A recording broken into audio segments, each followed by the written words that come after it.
Hello friends, अरे लो है शाम में फ़िराक फिर एपिसोड 19। अगर आप नए हैं इस चैनल पे तो please like my channel and subscribe करना बिल्कुल ना भूलें। वो बहुत मोहब्बत से इसे देखते हुए महकते शहदाई लहजे में बोला तो इसकी पलकें भीगने लगीं। इतना प्यार इसे आज तक किसी ने नहीं किया था। रिजवान तो प्यार की समंदर था जो ख़त्म ही नहीं होने में आया था। इसे अपनी खुश नसीबों पर रश्क आने लगा। रिजवान के लिए इसका दिल मज़ीद प्यार और एहतराम से भर गया था।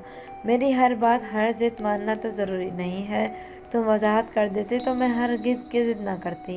कदरे शर्मिंदा होकर बोली, मुझे मालूम है तुम बहुत अच्छी बच्ची हो, लेकिन मैं तुम्हारा शुक्रिया अदा नहीं करूँगा। वो मुस्कुराते हुए बोला, मुसलसल इसे प्यार से देखते हुए रहा था। तो कहा किसने है शुक्रिया अदा करने को? शुक्रिया तो मुझे अदा करना चाहिए कि तुमने मेरे काम के लिए अपना अहम काम छोड़ दिया। मैंने क्या किया है जो तुम मुझसे शुक्रिया के ख्वाहिशमंद करूं? तुम्हें इस कॉन्ट्रैक्ट की परवाह नहीं थी, और जिस चीज़ की तुम्हें परवाह नहीं थी वो चीज़ अगर तुम्हें मेरी वजह से मिल गई तो क्या फ़र्क पड़ता है? फ़र्क तो पड़ता है। इससे मुझे तुम्हारी दोस्ती और मोहब्बत की शिद्दत का अंदाज़ा तो हो गया ना। वो शौक़ी से मुस्कुराते हुए शरीर लहजे में बोला, बको मत। ये तुम हर बात में हर मामले में मोहब्बत को क्यों खींच लाते हो? ये मोहब्बत ही तो है जो मुझे तुम तक खींच लाई है। वो मुस्कुराते हुए बोला, तुमसे मोहब्बत करना मेरी तबीयत ही नहीं आदत बन चुकी है। तुम्हें को चाहते हैं, हम तुम्ही को प्यार करते हैं। यही बरसों की आदत आदत कब बदलती है। तुम्हें चाहा, तुम्हें पूजा, यही तो कब्र है अपनी। हमें गुमराह मत समझो, इबादत कब बदली है। रज़ी प्लीज़, मैं डर जाती हूँ, मैं ख़ुद को तुम्हारे लायक नहीं समझती। वो इसकी शिद्दत इजहार के आगे बेचैन होकर तड़प कर नरम लहजे में बोली, ये फ़ैसला करने वाली तुम होती कौन हो? ये एकदम से सपाट लहजे में बोला और ऑफिस से बाहर निकल गया। रजा का दिल बेकरार होकर तड़पने लगा।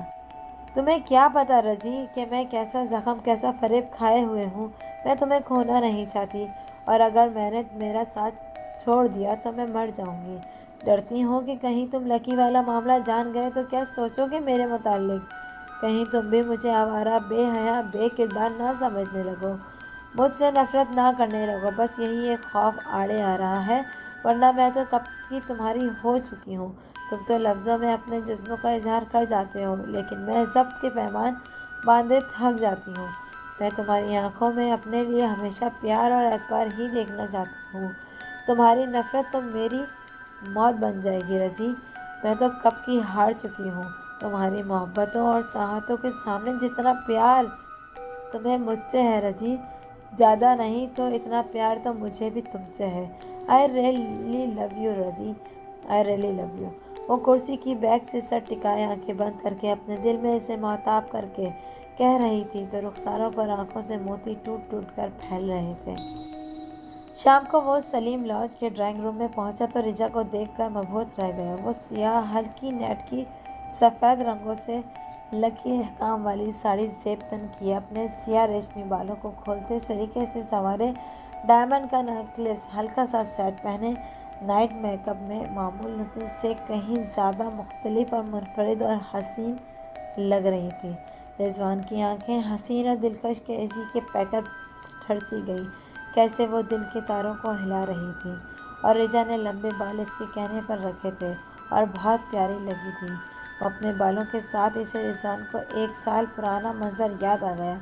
एक दिन वो लॉन में बैठी फाइल पर कुछ लिख रही थी। इसके तरशीदे बाल बार बार हवा के उड़कर इसके चांद चेहरे से शरारतें कर रहे थे। वो हाथ से पीछे करती, दूसरे ही लम्हे हवा फिर से इसके बाल बिखार देती। रिजवान बहुत दिलचस्पी से ये मंजर देख रहा था। क्या है, टकते ही नहीं है एक जगह।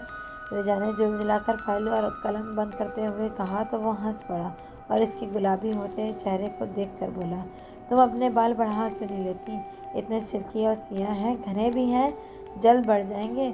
जल्दी से बढ़ते हैं जभी तो जल्दी जल्दी कटिंग करवानी पड़ती है, और फिर हवा के हाथों ये कोफ्त भी उठाई पड़नी पड़ती है। हमसे अच्छी तो ये हवा ही है जो अपनी मर्ज़ी से तुमसे इकट्ठियाँ कर लेती हैं और बाज भी नहीं आती। एक हम हैं, बस दिल की दिल में ही दबाए रखते हैं। एक एहसान करो, बालों को दुपट्टे में छुपा लो, ऐसा ना हो कि हवा के साथ साथ میں بھی کوئی شرارت کر بیٹھوں۔ رضوان نے اسے محبت سے دیکھتے ہوئے شوق و شریر لہجے میں کہا، تمہاری فضول گوئی ہوگی شروع۔ رضا نے شرم سے تپ کر کہا۔ وہ ہنس پڑا۔ آئندہ کٹنگ مت کروانا، اتنے برسوں سے کروا رہی ہوں، کبھی بال بڑھانے کا خیال نہیں آیا تمہیں؟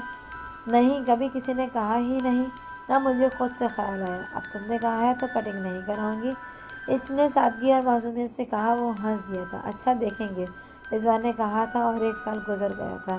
وہ دیکھ رہا تھا کہ اس نے بال نہیں کٹوائے تھے اور اب اس کے بال اس کی پشت تک لمبے ہو گئے تھے۔ ارے رضی کن خیالوں میں گم ہو؟ رضا نے اسے یوں مسلسل بت بنے کھڑے دیکھا تو اس کے سامنے اخبار گھماتے ہوئے پوچھا تو وہ چونک کر خیالوں کی دنیا سے باہر آ گیا اور ہنس کر بولا، تمہارے ہی خیالوں میں گم تھا۔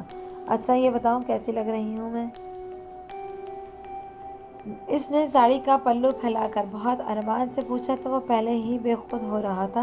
اس پر اس کی یہ ادا اور سوال اور اس دیوانہ ہونے لگی۔ وہ ایک بار پھر ضبط کر کے مرحلے سے گزر رہا تھا۔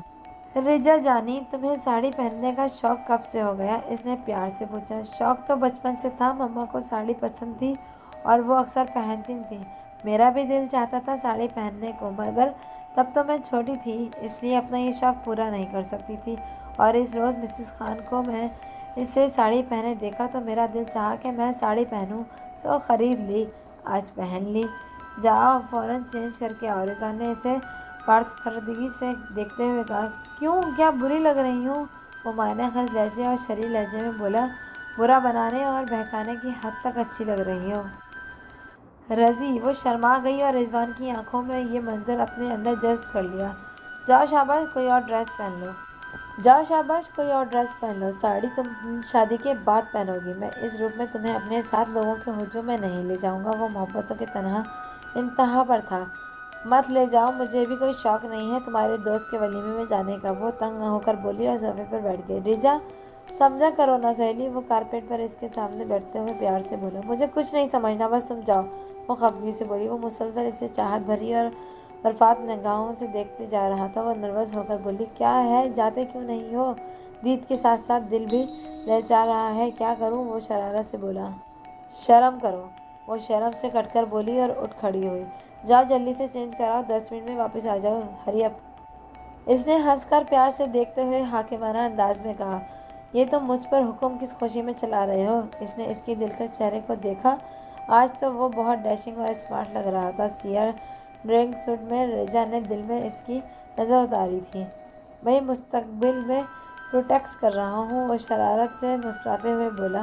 ہنسی، میں تمہارے رعب میں آنے والی نہیں ہوں، یہ کسی اور پر حکم چلانا۔ وہ حیا سے سرخ ہوتی بولی اور وہ اپنے کمرے کی طرف بڑھ گئی۔ رضوان کہکہا لگا کر ہنس پڑا۔ ہائے، یہ تم نے ساڑی کیوں اتار دی؟ وہ سیاہ شلوار سوٹ میں ملبوس اپنے کمرے سے باہر نکلی تو بوا نے اسے دیکھتے ہوئے اپنی تھوڑی پکڑ کر حیرانگی سے پوچھا۔ رضی سے پوچھیں، اسے ہی ساڑی میں بری لگ رہی تھی۔ اس نے خفگی سے رضوان کی طرف دیکھتے ہوئے کہا۔ وہ ٹی وی دیکھ رہا تھا، ریموٹ چھوڑ کر اس کی طرف موڑا اور وہ اس کا کامدار سیاہ لباس بھی قیامت ڈھا رہی تھی۔ اے جھوٹی، میں نے کب کہا تم بری لگ رہی ہو؟ وہ تیزی سے اس کے قریب آتے ہوئے بولا۔ بیٹا میں نے تو اس کی نظر بھی اتار دی تھی، ماشاءاللہ ساڑی میں بہت ہی جچ رہی تھی، میری بیٹی رجا کو محبت سے دیکھتے ہوئے کہا۔ سچ تو یہ ہے اس ڈریس میں بھی خوب رہی ہے، نظر تو ہم نے بھی ان کی اتار رہی ہے نظروں ہی نظروں میں، لباس تو سیاہ پہن لیا۔ وہ محبت سے اسے دیکھتے ہوئے بولا تو اس نے جھجک کر کہا، میں دوبارہ چینج نہیں کروں گی، چلنا ہے تو چلو ورنہ دفع ہو جاؤ۔ سوری بابا، آؤ چلیں نائٹ کوئی۔ وہ اس خفا ہوتے ہوئے دیکھا تو فوراً سنجیدگی پر اتر آیا اور اسے اس کے لباس کے حوالے سے نائٹ کوئن کہا۔ یو نائٹ مین، رجا نے مسکراتے ہوئے کہا تو ہنسی آ گئی۔ تم دونوں کا بھی پتہ نہیں چلتا، پل میں جنگ پل میں سنگ، بوا نے ہنستے ہوئے کہا تو وہ دونوں بھی ہنس دیے۔ رجا نے اپنا فرق سیرا کوٹ پہنا، ہینڈ بیگ اور شال اٹھائی تو رضوان نے شرارت سے مسکراتے ہوئے کہا، سنو، ایسا کرو کہ بیڈ روم میں سے اپنا کمبل بھی لے آؤ۔ کیا خبر برف باری بھی شروع ہو جائے۔ روزی تم؟ وہ اپنا ہینڈ بیگ اسے مارنے کے لیے بڑھی تو وہ ہنستا ہوا باہر بھاگ گیا۔ وہ بوا کو خدا حافظ کہہ کر باہر آ گئی۔ تمہیں یقین تھا کہ میں تمہیں لینے آؤں گا؟ رضوان نے ڈرائنگ سیٹ سنبھال کر اس کی طرف دیکھتے ہوئے پوچھا تو مسکراتے ہوئے بولی، ہاں، کیوں؟ اس نے بے تاب ہو کر پوچھا۔ دوپہر کو وہ غصے میں جو اس کے آفس سے چلا گیا تھا جبھی پوچھ رہا تھا، کیونکہ مجھے یہ یقین تھا کہ تم مجھ سے कभी नाराज़ नहीं हो सकते, रिचा ने कहा। तो वो बोला, इतना यकीन है तुम्हें मुझ पर, इतना ना यकीन दिया है तुमने मुझे। वो बहुत रश्क भरे लहजे में बोली। तो वो चंद लम्हे इसे मोहब्बत से देखता रहा, फिर मुस्कुराते हुए गाड़ी स्टार्ट कर दी। कसरे शिरीन, मेरे शकील का वलीमा बहुत शानदार तरीके से हुआ। रिचा को शकील और रिजवान के लिए कई मिलने वालों की बेगमात ने मिसेस रिजवान कहकर मुखातिब किया था। वो बुरी तरह सटपटाई, जबकि रिजवान शरारत से मुस्कुराता रहा। इसने अपने और इसके रिश्ते और ताल्लुक़ की वजाहत करना भी मुनासिब न समझी। रिचा को इस पर बहुत गुस्सा आ रहा था। रात को 10:30 बजे वो शकील से इजाज़त लेकर वापस जा रहे थे तो रिचा ने इसकी खबर ली। तुम बहुत फजूल हो, तुम्हारे दोस्त की बीवी बहनें और बिजनेस कॉलेज की बेगमात भी मुझे मिसेस रिजवान कहती रहीं और तुम मज़े से मुस्कुरा रहे थे। तरदीद क्यों नहीं की? तरदीद तो तुमने भी नहीं की। वो हंसा तो इसने कहा, मैं कैसे करती? तुम इसे मिसेस रिजवान लग रही थी, मेरे साथ गई थी। तुम तो वो मिसेस रिजवान ही कहती ना। तो वो विंड स्क्रीन पर नजरें जमाए मुस्कुराते हुए गाड़ी ड्राइव करते हुए बोला। रेजा ने संजीदगी से कहा, आइंदा मैं इस तरह तुम्हारे साथ किसी तकरीब में नहीं जाऊंगी। Thank you friends. आगे की स्टोरी सुनने के लिए please subscribe my channel and bell icon का बटन दबाना बिल्कुल ना भूलें।